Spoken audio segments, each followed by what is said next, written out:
Ang ekonomiya ng Rusya ay literal na natutunaw sa harap ng ating mga mata. At si Putin ay personal na natatakot. Kaya naman iniwan na niya ang Kremlin ng tuluyan para magmakaawa ng tulong mula sa mga dating estado ng Soviet. Habang nangyayari ito, ang mga opisyal ng Rusya sa kanilang bansa ay walang kaalam-alam sa mga nangyayari. Makikita nating ito sa mga walang kwentang panayam sa media na inilalabas nila habang wala si Putin. Pero hindi pa ito ang pinakamasama. Pinakamasaklap para sa Rusya ang pagtrato kay Putin sa pulong kasama ang dating mga estado ng Soviet. Ngayon, alam mo, kinailangan niyang magmakaawa ng tulong. Pero bago niya magawa iyon, kinailangan muna niyang humingi ng personal na paumanhin sa Azerbaijan sa harap ng buong mundo. Napagtatanto ng Rusya na maaaring hindi ito mabuhay ng buo at nagsisimula ito sa kabiguan ng kanilang militar. Pakinggan mo ito mismo. Nasabi ko na ito dati pero ibabahagi ko rin to sa'yo. Ibig kong sabihin literal, may isang suso na nagsimula sa hangganan ng Russia at Ukraine at nagpatuloy sa loob ng 3.5 taon nasa Poland na ito ngayon. Hindi pa sila nakakaabot ng 20% sa bansa. Kaya sa tingin ko, ipinapakita lang nito kung gaano talaga kawalang kakayahan, kung gaano ka-inutil at kung gaano ka-incompetent ang militar ng Russia sa labanan. Kapag nakita ng mga bansa na hindi ka talaga ang pangalawang pinakamalakas na militar, tulad ng ipinagmamalaki mo noon, hindi na sila natatakot sa pananakot mo. At ngayon, sila na ang lumalaban. Iyan mismo ang ginagawa ng Azerbaijan nitong mga nakaraang taon. Noong Disyembre 25, 2000 at 24, pinabagsak ng Rusya ang sibilyang eroplano ng Azerbaijan. Pero tumanggi ang Rusya na humingi ng paumanhin para sa pagkakamaling ito o akuin ang anumang pananagutan. Sinabi ni Putin na bumagsak ang eroplano dahil sa pagkakamali ng piloto. Hindi tinanggap ng mga Azerbaijani ang palusot na ito. At hindi sila natakot sa hukbong Ruso. Sa katunayan, napagtanto nila na mas kailangan ng Russia ang Azerbaijan at sila na kailangan ng Azerbaijan ang Russia. Ito ang dahilan kaya napilitan si Putin humingi ng paumanhin at aminin ang pagkakamali bago humiling ng tulong para sa ekonomiya ng Russia. Pakinggan mo ito mismo. Sisisimulan ko ang pagpupulong sa pinakasensitibong paksa, ang trahedya sa eroplano sa ating himpapawid. Mula pa noon, sinabi na sa amin sa unang tawag na hindi lang paghingi ng paumanhin sa trahedya, kundi pati na rin mula sa Russia na naganap sa himpapawid. Ipinahatid ko rin ang taos pusong pakikiramay sa pamilya ng mga biktima. Kailangan kong sabihin na kami ay nagkasundo sa plano. Uulitin ko ito para pagtibayin at sabihin na kami ay ayon sa napagkasunduan. Pari nating pag-usapan ang mga dahilan ng trahedyang ito, ng kalamidad na ito. Ito ay konektado sa ilang mga pangyayari. Ang una ay mayroong Ukrainian na drone sa himpapawid. Sinusubaybayan namin ang 3 drone na tumawid sa hangganan ng Russia noong gabi ng trahedya.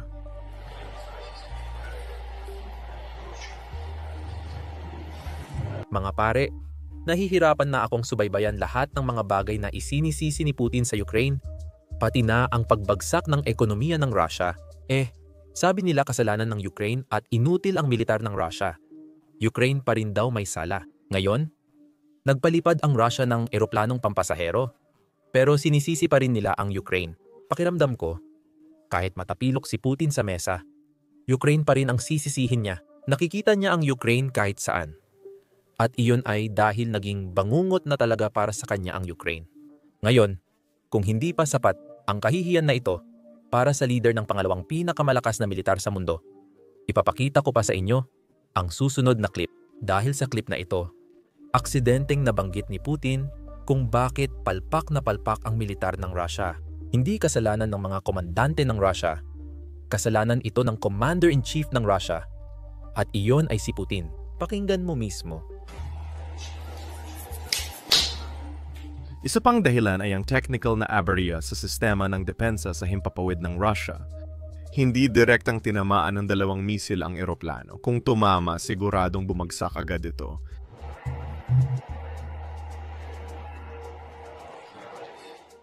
Ngunit sumabog ang mga ito. Marahil ito ay isang sariling pagsabog, hindi talaga mula sa mga warhead, kundi malamang mula sa mga piraso ng mga misil mismo.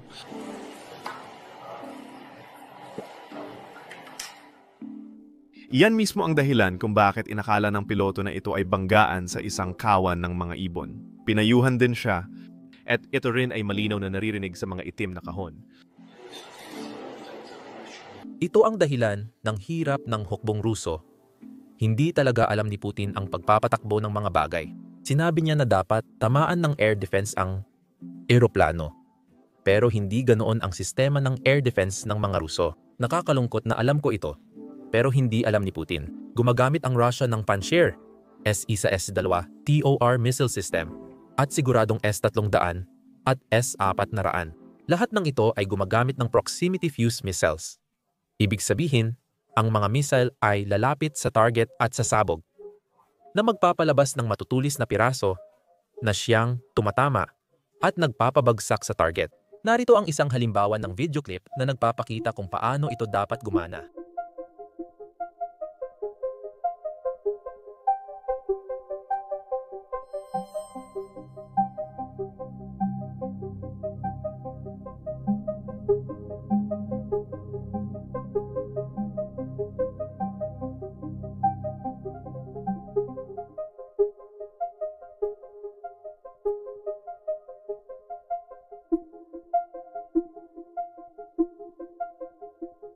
Ito mismo ang nangyari ng aksidenteng pabagsakin ng Russia ang eroplanong Azeri na iyon. Sabi ni Putin, dapat direktang tamaan iyon. Pero nagkaproblema ang depensa ng himpapawid ng Russia. Tama siya sa isang bahagi. Madalas nga pumalpak ang depensa ng himpapawid ng Russia. Pero hindi ko tingin na iyon ang nangyari ngayon. Ang tanging pagkakataon lang na ginagamit ang direktang tama ay kapag gumagamit sila ng makabagong sistema ng depensa sa himpapawid. At ginagamit lang nila iyon para pigilan ang isang ballistic missile.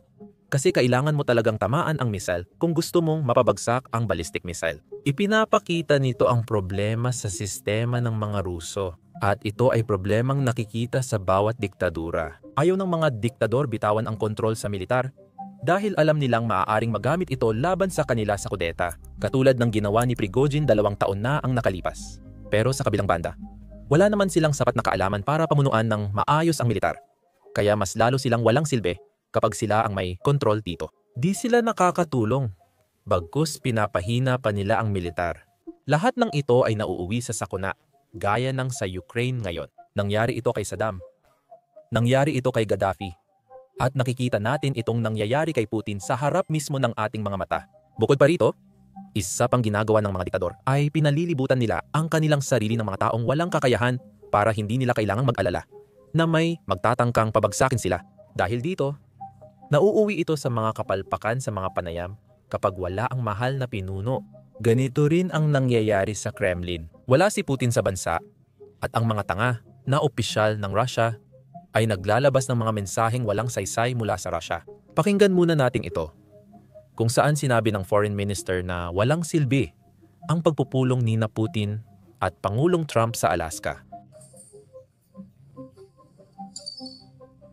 Nakakalungkot, kailangan nating sabihin na ang malakas na udyok ng Anchorage pabor sa mga kasunduan ay halos naubos na dahil sa mga pagsisikap ng mga kaaway at ng mga pabor sa digmaan. Hanggang sa huling Ukrainian, lalo na ang mga Europeo.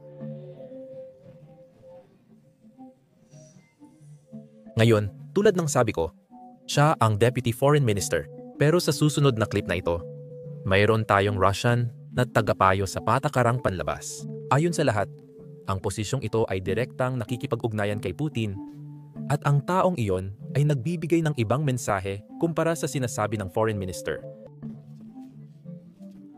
Siyempre, ang mga napagkasunduan at napag-unawa sa Anchorage ay hindi ayon sa kagustuhan ng lahat. Sa pagpupulong sa Anchorage, nagkasundo ang dalawang presidente sa ilang mahahalagang elemento na maaring maging batayan para sa mapayapang pag-ayos sa Ukraine. Hindi lahat sang-ayon sa mga napagkasunduan at napag-unawaan sa Anchorage. Halimbawa, ayaw ito ng mga Europeo at ng rehimeng Ukrainian.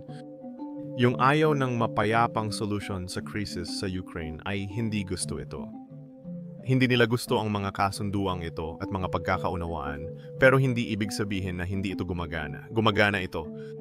At sa batayan ng mga kasunduang ito at mga pagkakaunawaan, kaya kami ay nagpapatuloy at magpapatuloy pa rin ng pakikipag-ugnayan sa aming mga Amerikanong kituwang. Kaya anumang pahayag na ang momentum ng Anchorage ay humihina o naubos na ay lubos na mali. Ngayon, kita mo, ang dahilan kung bakit maraming magkasalungat na mensahe ang inilalabas ng mga Ruso ay dahil medyo galit sila kay Pangulong Trump sa pagbibigay ng mga Tomahawk sa Ukraine. Ayaw rin nilang magmukhang masyadong agresibo kay Trump dahil baka magdulot ito ng hindi magandang resulta. Sa totoo lang, maaaring mangyari nang mas maaga ang mga sakunang kinatatakutan ng Russia dahil kinumpirma lang ng kinatawan ng United States sa NATO na maraming posibleng makapangyarihang sandata ang United States na maaaring ibigay sa Ukraine na kayang sirain ang Kremlin. Pakinggan mo ito. Yung Estados Unidos, gaya ng sabi ni Admiral, ay may mga kakayahan na hindi pa ginagamit sa labanan sa Ukraine na nakakatakot na makapangyarihan. At na literal na kayang magdulot ng matinding pinsala sa lugar at oras na aming pipiliin. At na ang ilan sa mga iyon ay posibleng patuloy na ililipat sa Ukraine para sa kanilang paggamit, maaaring magbago ang calculation dahil dito. Pero malinaw naman, hindi pa tayo umaabot sa puntong na pagdesisyunan ni Vladimir Putin na tama na ang panahon para makipag-usap. At alam mo, hindi ko alam. Ibig kong sabihin, ang problema na kinakaharap ni Vladimir Putin ay hindi siya maaring magpakita ng kahinaan. Hindi lang NATO representative ang nagsabi nito. Pati mismo Pangulo ng Estados Unidos. Nagbigay din si Pangulong Trump ng mensaheng parang babala sa Russia.